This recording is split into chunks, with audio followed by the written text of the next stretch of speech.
I want you to think about the last time you sat down to edit a talking head video. You've got your A-roll, you've got your clips on the timeline, and now you have to do the thing that nobody talks about, the part that isn't created. It isn't fun and it takes forever.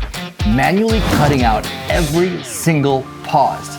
If you're doing short content, maybe that's manageable. But if you're making anything over 5 minutes, you can spend an hour just cleaning up a clip before you've made a single real editorial decision. That's not editing, that's surgery. And it's freaking exhausting. So today, I'm gonna show you something that completely changes this part of the workflow. DaVinci Resolve 20 added a feature called Ripple Delete Silence. And before you go thinking this is some studio-only pro feature that you have to pay for, it's not. This is in the free version right now, available to everyone. And once you know how to use it, and more importantly, how to use it well, this part of your edit goes from an hour of grinding to maybe 5 minutes of cleanup. Let's get into it. All right, well, let's start where this lives, because it's not sitting in an obvious place. Go ahead and click your clip on the timeline to select it, then go up to the clip menu at the top of your screen, come down to Audio Operations, and then you'll see Ripple Delete Silence. Just click that, and then the window appears. Now, one important note about the window that actually is really cool, it's not locked in place. You can just literally drag it wherever you want on your screen, and then you can still scrub through your timeline underneath, so you can move the window, play your clip, and then you can actually watch what's being marked and then adjust your settings all at the same time. It's really thoughtful, cool design. Now, before we go through every setting, I wanna tell you real quick about the keyboard shortcut, because if you use this even semi-regularly, you're gonna wanna make a keyboard shortcut. So head up to DaVinci Resolve in the top left and come down to the keyboard customization. In the search box on the right side, type silence. Then you can see the entry for clip, audio operations, Ripple Delete Silence. It doesn't have a shortcut assigned by default, so just pick something that is free for you. A good option might be Alt-N or maybe Alt-S, something like that. And then instead of digging through 3 menu levels every single time you use it, you just hit your shortcut, the window pops up, you make your adjustment, and then you hit remove. The whole process becomes crazy fast. All right, let's talk about the settings themselves, because this is where most people either get a great result or they just keep getting frustrated. So when the Ripple Delete Silence window opens, the first thing you're gonna see are the red sections highlighted on your clip. Now those red zones are the ones that are gonna be deleted. So the first job is making sure the right things are red.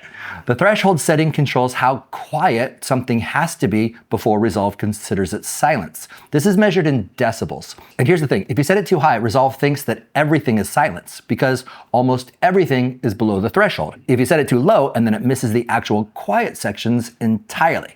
So what you're looking for is the sweet spot where the red zones sit cleanly over the pauses, not over the actual dialogue. So if you watch the waveform on your clip, just find a section where you're clearly talking, and then a section where you're clearly silent. Then go ahead and adjust the threshold till the red covers the silence and not the speech. Now, you're also gonna wanna scrub through your timeline while that window is open. Just middle click and scroll, or use whatever your usual navigation is to look at a few different sections of the clip. For most talking head footage recorded at a reasonable quiet space with a decent mic, you're usually gonna land somewhere between -30 to -45 decibel range, but don't just plug in a number. You really wanna look at what's being marked, because the feedback is there for a reason. Okay, so the next settings are where a lot of tutorials kind of gloss over, and I just wanna make sure that you actually understand what they do. Because if you get these wrong, your edit's gonna feel either choppy or really sloppy. So the pre-head, this is how many frames do you keep at the end of the silent section before the next piece of audio kicks in. If you cut the instant the audio drops, you're gonna get a really harsh digital feel. There's no natural decay, especially if you have any room tone or breath or mic noise. Cutting it at exactly 0 feels really abrupt to the ear, even if it looks fine on the waveform. Now, post-tail is the same idea, but on the other end. So how many frames do you keep at the beginning of the silence? After your audio stops, how many frames do you keep before the cut starts? Without any post-tail, you're essentially jump cutting right into the next word. Now, sometimes that's what you want for maybe a really tight, punchy edit, but if your style is more conversational or natural, a couple of frames of post-tail makes each cut feel like just a breath rather than a jolt. Now, my general starting point is 1 or 2 frames of pre-head, and then I'll do 2 or 3 frames of post-tail. But you've really got to listen to the result. If it sounds choppy, just add a frame or 2. If it sounds sluggish, go ahead and pull it back. Now remember, you can always undo and redo this. So try a setting, listen to it, adjust, and then you're gonna know where to set it from now on. So here's a setting that's going to save you from a really specific problem. Minimum frames to strip sets the shortest silence that will actually get deleted. So if a quiet section is shorter than the threshold, Resolve will ignore it completely and leave it alone. So why does that matter?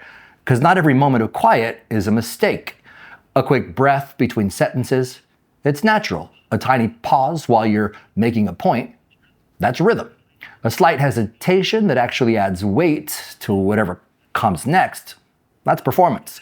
Now, if you set the minimum frames too low, you're going to cut out all of that, and the result's going to sound like you recorded everything in a single breathless burst with zero space between it. It's just annoying and it sounds edited in a way that's wrong, even if people can't really identify why. So set it higher, and then you only want to strip the actual dead air, the really long pauses, the lost trains of thought, the moments where you stop talking for 2 to 3 seconds. I'll usually start around 8 frames, and then I'll listen to the results. If it's still leaving too much dead air, I'll pull it down, or if it's cutting to the rhythm, I'll push it up. The rule of thumb is to strip the silence that interrupts the flow, but keep the silence that is the flow. Now here's a quick one here. It's worth mentioning though. At the bottom of the ripple delete silence window, you're going to see an option to add crossfades to your audio when the silence is removed. This automatically applies a short crossfade transition at every single cut point. So instead of a hard cut in the audio, you get this brief overlap that smooths the transition. It sounds great in theory, but in practice, it really just depends. If your audio is clean and consistent, like the same room, same mic position, no major level changes between clips, hard cuts usually sound just fine. The edit is clean enough that the crossfades aren't adding anything useful. So I don't normally do it. If your audio has more variation, like different sessions, slightly different mic placement, maybe background noise that changes between takes, the crossfade can really help hide those seams. Now, my general default is to leave it off, and then I see how it sounds. If I'm hearing jarring transitions after the silence removed, I'll usually just go back and either add crossfades or I'll manually smooth the specific problems, because there's usually not a lot. Just check it, because it sounds like a safety net. I would check it first and then decide. All right, so you've set your threshold, you've dialed in your pre-head and post-tail, you've set the minimum strip length that preserves the natural rhythm. Go ahead and hit remove. That's it. Resolve goes through your clip, it cuts out every section that meets that criteria, and then it ripples the timeline closed. You're left with just the talking head. And it probably looks like a little jigsaw puzzle, a bunch of clips that are stitched together with edit points every few seconds. Now here's the thing. It's gonna be mostly right, but not entirely. So there's gonna be a cut or two that's just a fraction too tight. You can hear the very beginning of a word get clipped, or a cut that left a really tiny breath in that sounds strange. It's probably gonna be an edit point where the pacing just doesn't feel right. Now, that's where this trim edit mode comes in, and it's awesome. I'm gonna show you a trick. This is one of the features that's been in Resolve for ages, but a lot of people miss it. They don't even know that it's there, and they don't use it because it's not the default mode. So go ahead and hit T on your keyboard, or click the trim edit mode icon right here in the toolbar. Then hover your cursor over just the left of an edit point. You're gonna see the cursor change to this double-sided arrow. Go ahead and click and drag, and then you can extend or shorten the clip without pushing or pulling anything else on your timeline. It ripples everything behind it to compensate. This is how you can do really surgical cleanup after the ripple delete does the heavy lifting. So you're not redoing the work, you're just fixing the handful of spots where the automatic operation wasn't perfect. You might have 5 edit points out of 50 that are like this. And trim mode, each fix takes just a couple seconds. It's pretty awesome. When you're done, hit A to get back to your regular tool. So here's a workflow question that I know a lot of you are probably thinking. So what if your timeline isn't just one clip? What if you've got multiple clips laid out, different takes, different sections, maybe different cameras, and then you want to run ripple delete on all of them? Sadly, the tool doesn't actually work that way natively. If you select multiple clips and then you try to run it, you're going to notice that it's not going to apply to the whole section yet. Hopefully they'll upgrade that here pretty soon. But here's a workaround that's pretty cool. All you got to do is select all the clips that you want to process. Go ahead and right click, choose new compound clip. Give it a name if you want to, but you don't have to. Resolve bundles all of those clips together into a single compound clip container. So basically, it hid all of your clips inside this little container, and they're in another timeline that's just hidden in the background. Now, all you gotta do is click the compound clip, go to Clip, Audio Operations, Ripple Delete Silence, and then run it. Now, because Resolve sees this compound clip is just one single clip, it processes everything inside of it, all the original clips in sequence, and then it removes the silence across the whole thing all at once. So when it's done, all you gotta do is select everything on the timeline, right-click on any clip, and then choose Decompose in place using clips only. And now you've got all of your clips back to being individual clips. They're not inside the compound wrapper anymore. So with all the silence removed and the timeline is completely rippled closed. So an extra couple steps, but you're processing a whole multi-clip timeline in one pass instead of running the operation on each clip one by one. And a long interview or a documentary style pace with multiple things, this is gonna save you a crazy amount of time. Now, this is the one that's gonna save you from a mistake that you don't wanna make. Ripple delete silence is, by design, a ripple operation, which means it's gonna close the gap on your A-roll.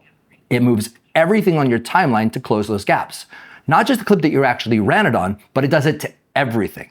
Now, usually that's fine. So if your timeline is just A-roll and then maybe some music, nothing unexpected is gonna happen. But the moment you've got B-roll or graphics, lower thirds, if you've done a big edit and there's audio and everything, you're gonna have a problem. If you run ripple delete silence on your talking head clip, it's gonna ripple all of the other tracks too. The B-roll is gonna shift, the graphics are gonna drift, everything is gonna be cut out of sync, and it's gonna be a big problem. So here's the easy fix for that.